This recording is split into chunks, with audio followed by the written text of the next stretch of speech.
Oke, jadi di sini apa saja yang kita ketahui dari dampak positif dan globalisasi bagi masyarakat tentunya seperti itu.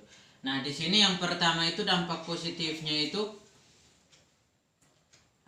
contohnya seperti kita biasanya itu kita kirim barang ke luar negeri atau dari luar negeri kirim barang ke kita itu semakin cepat dengan bantuan jasa dari Tiki atau JNE. Nah, itu merupakan salah satu dampak positif dari globalisasi.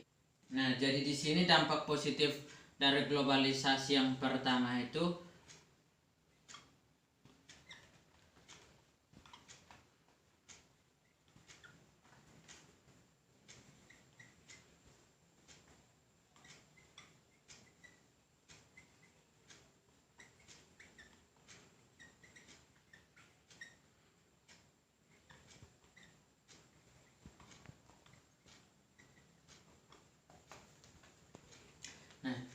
komunikasi dan transportasi semakin dinamis. Nah, ini maksudnya itu jarak antara kita dan negara luar itu semakin dekat dengan adanya transportasi udara dan laut seperti itu. Yang kedua itu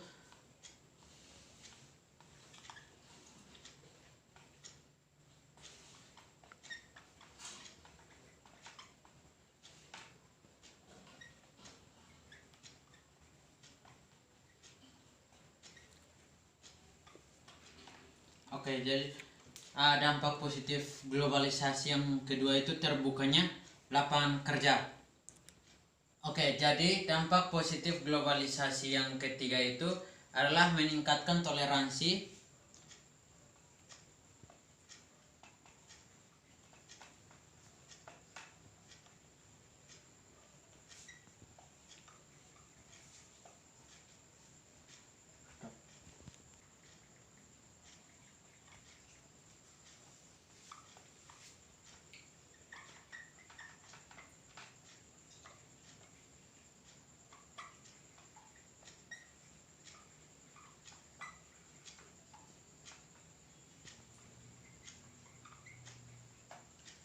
jadi di sini dampak positif dari globalisasi yang ketiga itu adalah meningkatkan toleransi dan semangat membantu antar manusia.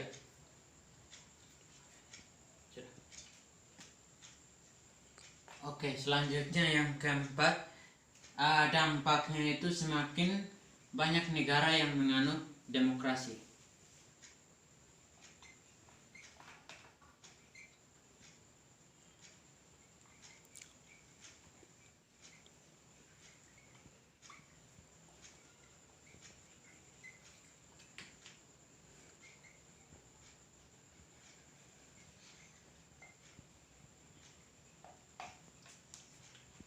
Jadi dampak positif dari globalisasi yang keempat itu semakin banyak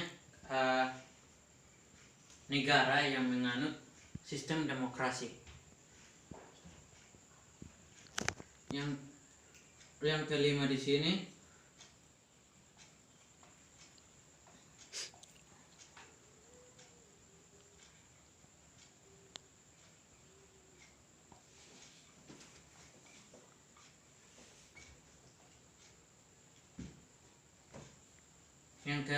itu adalah untuk memperkaya unsur kultural.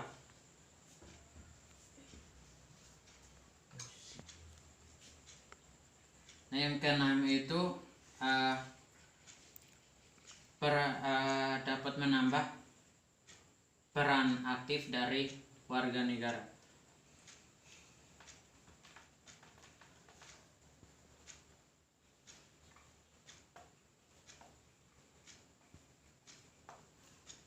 Nah, ini merupakan dampak positif dari globalisasi.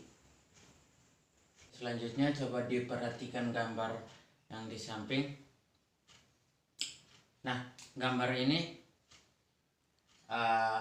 di situ terlihat ada satu keluarga yang sedang menonton TV. Nah, perlu diketahui bahwa ketika kita menonton TV itu memerlukan yang namanya energi. Nah, untuk menonton TV memerlukan yang namanya energi. Nah, di sini energi itu harus kita pangkas, harus kita menjaga kelestariannya. Stop. Oke, jadi di sini kita harus menghemat energi. Nah, tujuan dari kita menghemat energi itu yang pertama, jadi di sini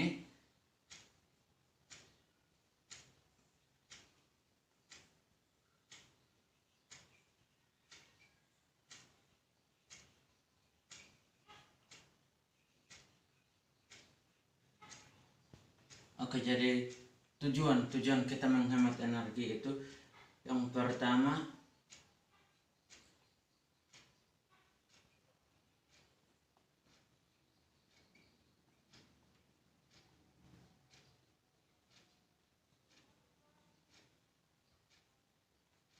jadi ketika kita memakai energi dengan boros, maka lama kelamaan energi itu akan berkurang dan tentu saja kedepannya itu pasti energi itu akan habis. Ketika dia berkurang terus menerus, maka lama kelamaan energi itu akan habis. Seperti itu. Oke, jadi di sini tujuannya yang kedua itu adalah untuk menghemat pembayaran.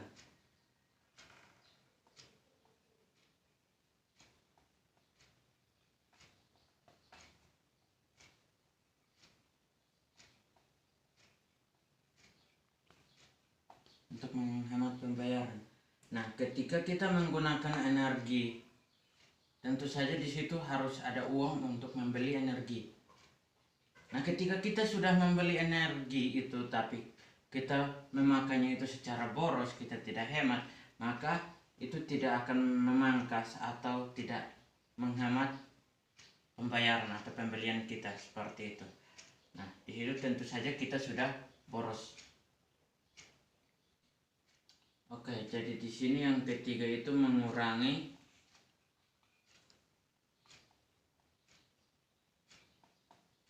pencemaran udara.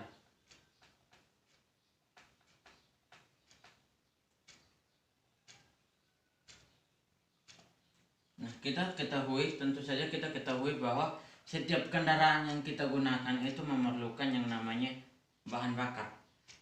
Nah, bahan bakar itu juga merupakan energi. Jadi ketika